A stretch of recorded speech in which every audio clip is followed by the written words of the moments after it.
Hello, everyone. It's Chris Jones of LifeWriting.com. Look, I am so excited this evening. This is the very first LifeWriting.com. Write the mic. Nathaniel, how's it going? And I got to thank you for joining me this evening. How goes it?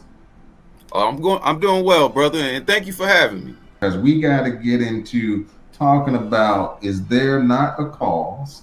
And I have my copy here, as you very well know. Thanks again for that copy. Very interesting layout of stories, poems and such. And I'm sure you're going to touch on a few things later, but poetry is one of those things that really got this website started, lifewriting.com. But to have you on here again for the first lifewriting.com write the mics, I'm just uber excited. So the first thing I would like to know is just a little bit about you, the man, the person. Tell me a little bit about yourself. I'm a real passionate person, man. I love poetry, as you can see. You know what I mean. I love expressing myself, and I'm getting a little bit older. You know what I mean. I'm in my 40s now, so I'm changing. My thinking pattern is changing. Starting to Hey, grow up a little bit. listen, I'm in my 40s too. If there's any consolation, man. Mm-hmm. Oh no, that ain't a complaint, man. I'm getting better, brother. I'm getting better. That's it. That's it. And yeah, I know you can attest to, many poets and writers and such, just going through, certain things, just life and writing about it, even if it's from a journaling aspect, turning into poetry, narratives, and the like. But your poetry, your creative side in itself, how did it come about? When did you start writing poetry? I got serious about it back in '09. It was about the beginning of '09, and it was weird. These words kept coming to me because it was something that I could do for years, but I put it down, got bogged down with work, life, all kind of stuff. But the stories started coming to me back in '09, and the more I did it, seemed like the more the stories and words would come. So it became a point of expression. And then I started seeing about 2010, 2011, like, well, I got a little gift here. You know what I mean? I'm pretty good at this. So I start trying to crank out as many as I can. Then I start, wanting to get them published. Then I start wanting to write a book. So it was just a process. Yeah, it is a process indeed. And you mentioned your book, as I just showed it. The book, is there not a cause? So is there not a cause? The title, like, I want to go here now. Like, how did that come about? What hit your spirit to make you come up with that name? What's the story behind it? Well, actually, the title had, oh man, I changed the title. I want to say a good 4 or 5 times. One, I think the first title was No Room for Error. Okay. Then it was Midlife. Then it was Breakdown. And the title actually comes from the Bible. It's one of the last things King David said to his brother before he went out and slew Goliath. But the idea came from a sermon. I heard T.D. Jakes preach, and it was something Okay. about when he was telling the story. I said, man, because I listened to him a lot. And when he said, what have I now done? Is there not a cause?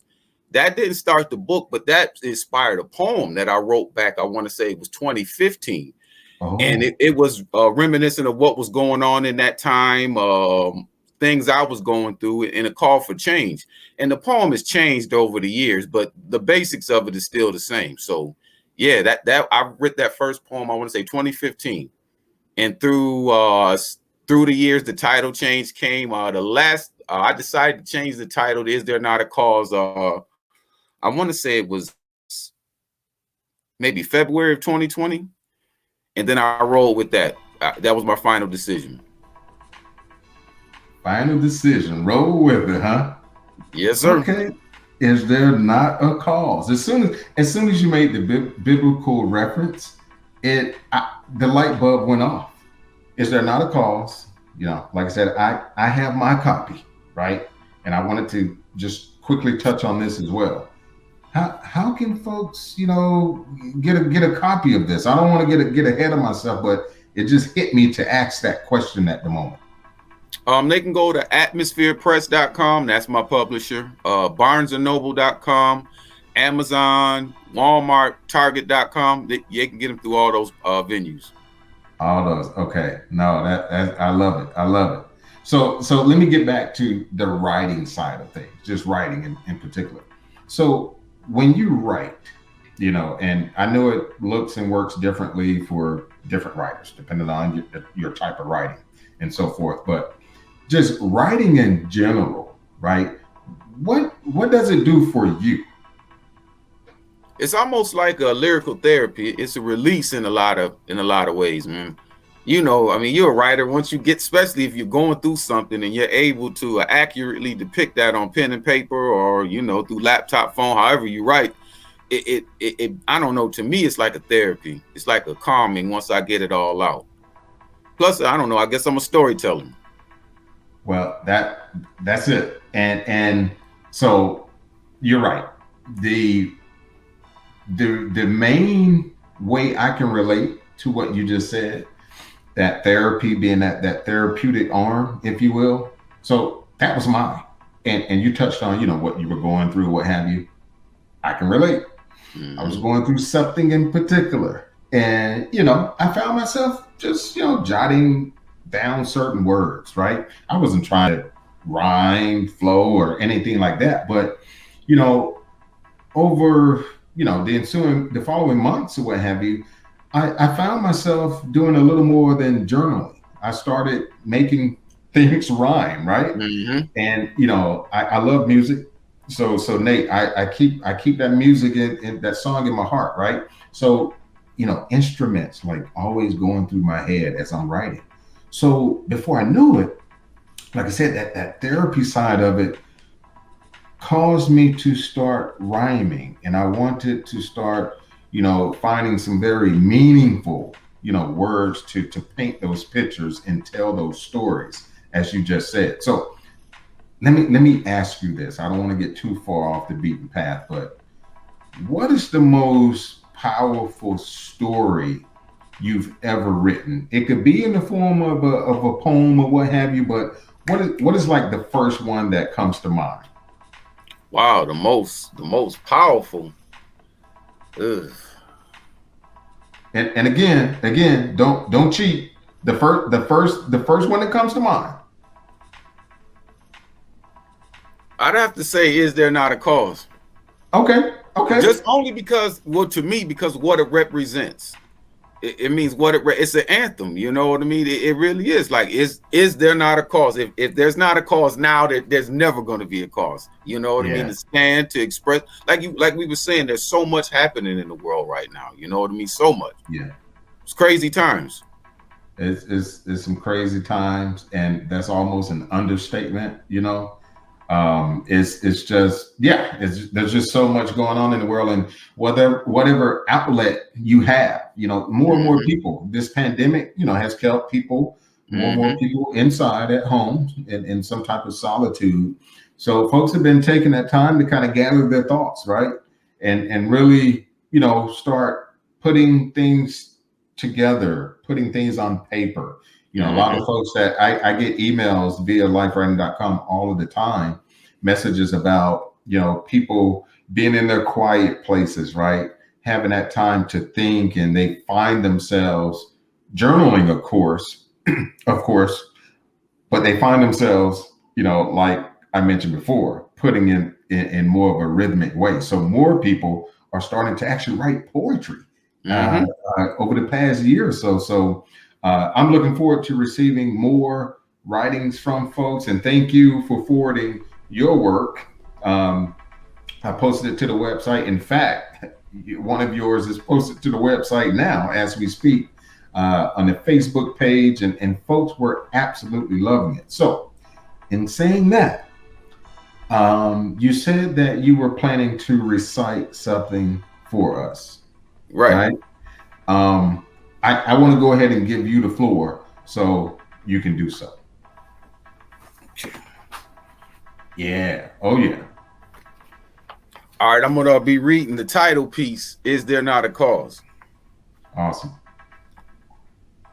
The power of life and death lies in the tongue. For many, it's harder to get a job than it is to get a gun. If you're standing on the edge, think hard before you jump. They call us toxic males to make future generations chumps. Well, we will never have unity until we stand as one. Woe to the man that blatantly kills for fun. Are we in the last days? Has the great tribulation begun? Is there not a cause? A new world order is being constructed with an agenda of evil, perversion, and destruction. Change is trapped in red tape, lies, and corruption. Now is the time to assemble instead of standing reluctant. Do you remember when that dentist killed Cecil the Lion and much of the world wanted to hang that man? Yet to this day, there are no convictions in the murder of Sandra Bland. Cells of upheaval germinate all over this land.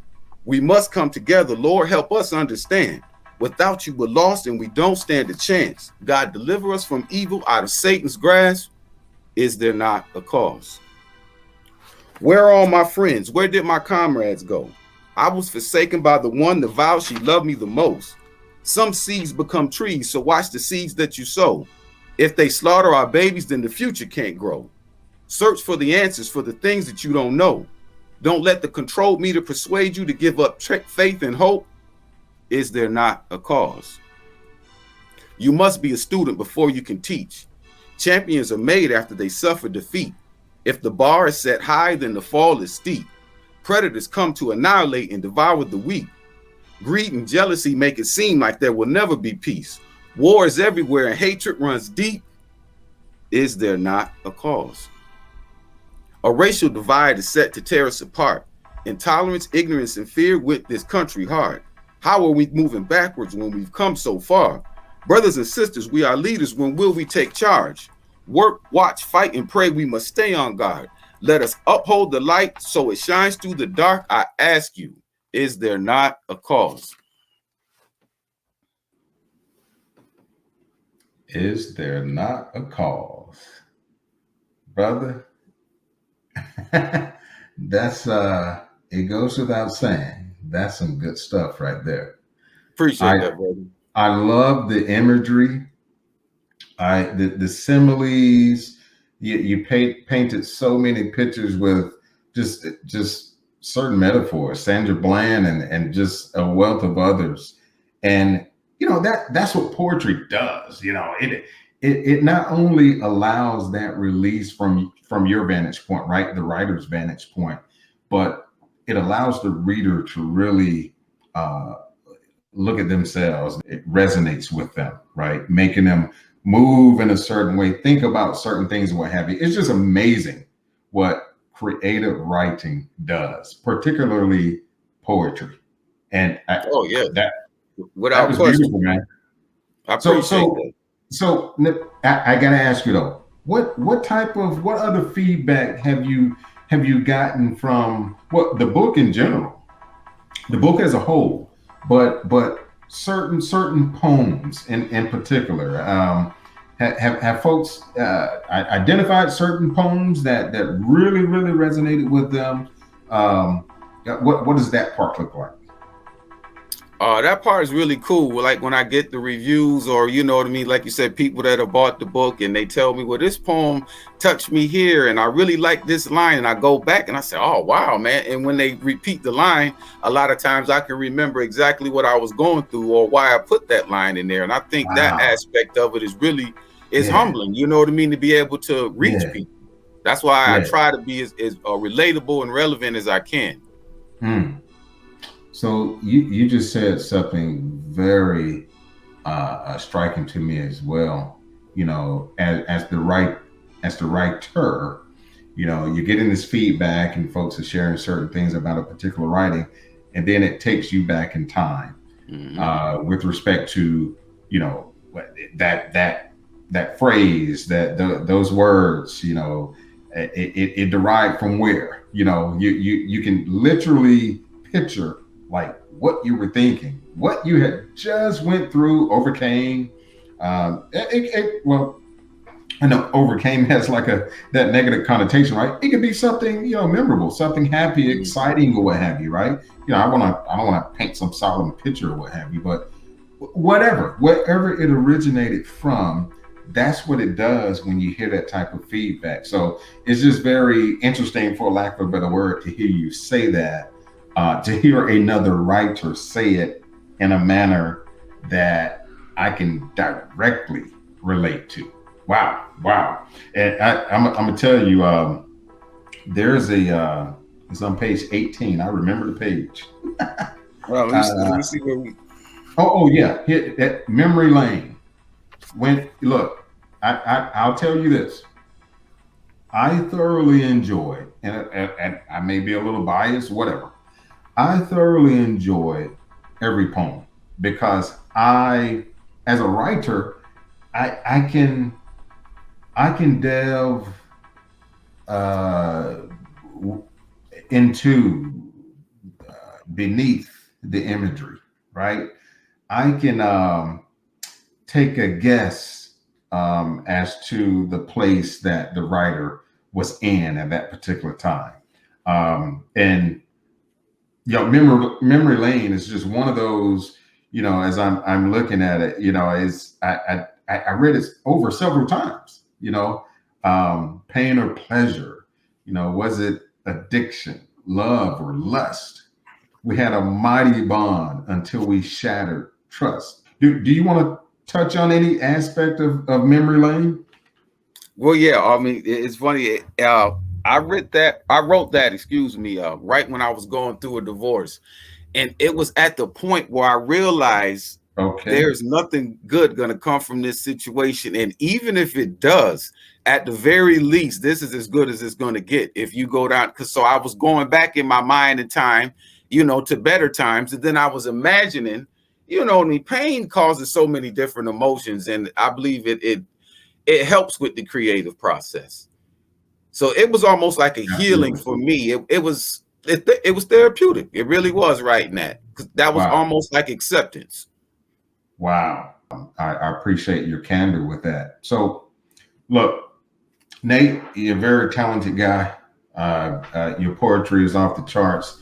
I'm going to make sure I do my part in helping to get the word out about Is There Not a Cause?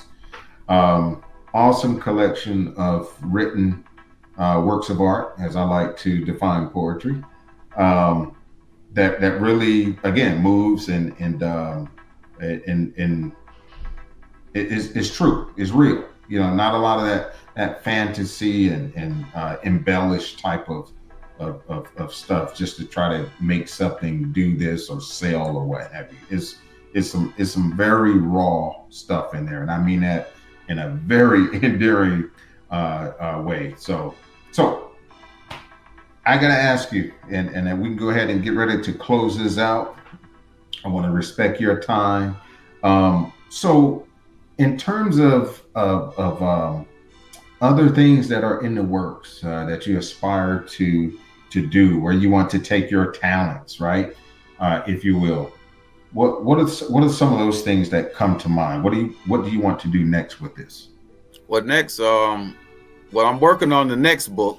Still, playing around with a title. I'm maybe about 30 poems in for the next book. And this Okay. time I want it to be a spoken word album. I want to make sure it's on Kindle for sure. And maybe even do a live recording, you know what I mean? Like a session.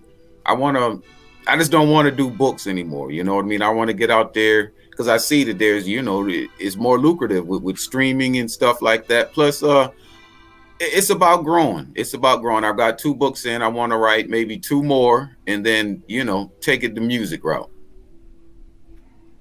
Nice. Nice. Well, I tell you, I am looking forward, brother, to you making all of that come to fruition. I want to make sure I stay in contact with you and and Absolutely. just follow this thing firsthand, man. I look, I can see collaborations, I can see so much. I'm just one of those, when they use the phrase hopeless optimist, right? Hmm. I that I can toss that on the wall, and hopeless optimism really covers everything that I do, and it helps to drive me from just a visionary standpoint. And again, it goes back to therapy, and it's all therapeutic for me at the same time. So I really love it. So Nathaniel, I thank you so much again for joining me for this first lifewriting.com Write the Mics. And I thank you. I'm honored that you agreed to be participate in the first segment of this. Hey, So thank you for having me. Like I'm happy to be a part of it. And like I was telling you earlier, I'm open to collab. It's about growth, and it's time yeah, to take this thing to the next level. So I'm open. absolutely. Well, that's good to hear. Good to know. I will be talking to you soon, brother. In the meantime, you take care out there and just keep doing what you're doing. There's so much in store, and I can see it and I can feel it. Absolutely, brother. God bless you. All right, brother. Same to you, man. Take care. All right.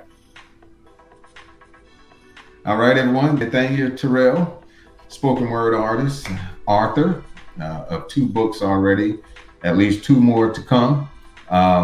Yeah, just a brother who's real about what he's doing and planning to expand on those efforts in a lot of capacities upcoming. So, as always, I want to thank you guys for tuning in and continuing to support lifewriting.com, where writing speaks.